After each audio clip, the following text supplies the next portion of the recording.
Alright, everybody, here goes part 2 of this here debacle.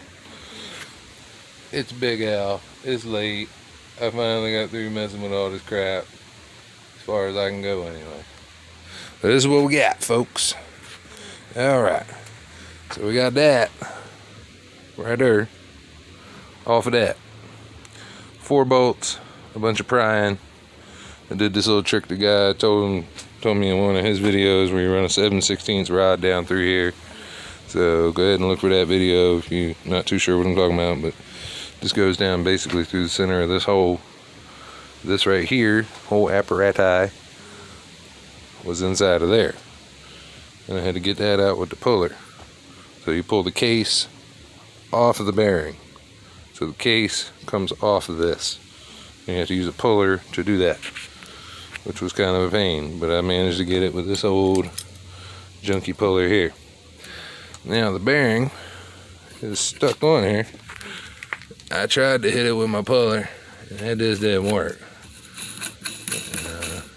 Anyway, that's what that looks like.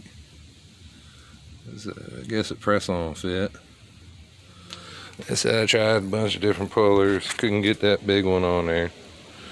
That's a Pitman arm puller, it wouldn't quite fit.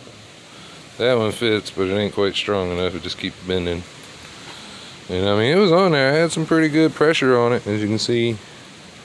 If you look real close down in the hole there, get the camera to focus. You can see where the nut was that I was using to push down, because you gotta put a nut in there so you don't mess up the threads. It actually like pressed itself into the metal. So that ain't no good. So I'm gonna have to go pay somebody to press that bearing on and off, because I don't have a press here, I reckon. Hopefully I can find somebody who knows how to do that.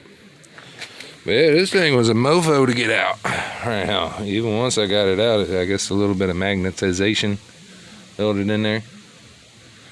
But you know, once you get it pressed out of the housing, you know, there's the little area where the bearing sits in. That's what you get. But that stays connected to this stuff, which I'm going to clean all this up. You can see a bunch of dirt and nastiness on it. So I'm going to clean all that up and clean up the brush point area and all that before it goes back together. But that's what it is, folks, right now. So that's pretty difficult little dealy. And I will say this, when you're popping this thing off, make sure you don't mess up that little guy. This little plastic doober here. That's for your ignition, for your spark. So you don't want to mess that up. So I got lucky when it popped loose. It didn't get a hold of nothing, thank God. But anyway, just be careful. It can be done. Pull it apart. I labeled all my wires so I know where they would go. Plus I made videos. Got all my bolts down there, which is it's gonna be a nightmare putting it all back together. Remember what all that did. A lot of it I took pictures, so hopefully I can figure it out. But yeah, that's what we got. Quite invasive. I had to break out sawzalls and all kinds of stuff, really, to get this done, to make little custom tools and whatever to get it all done. So, part 3, hopefully I will, at that point, have that bearing and get it pressed on and be ready to drop it back onto there. And we'll see how that goes. Hopefully it'll just pop right on there. I don't know. Put a little lube on it.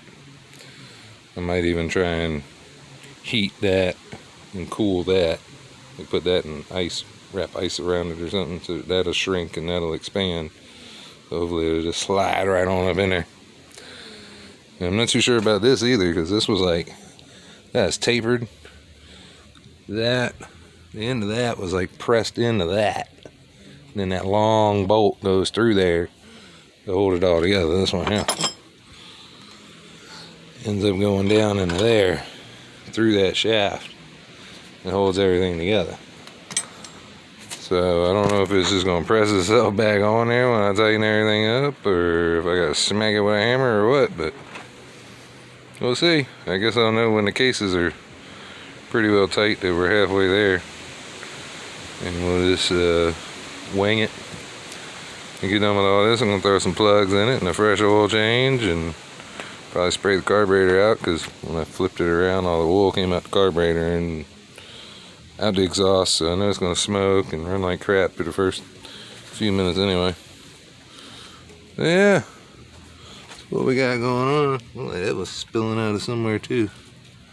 Had to pressure wash this thing too. Here's your boy, Big L. I'm checking out. I'm about to put these tools up. I'm tired. It's enough for tonight. Catch y'all on the next one.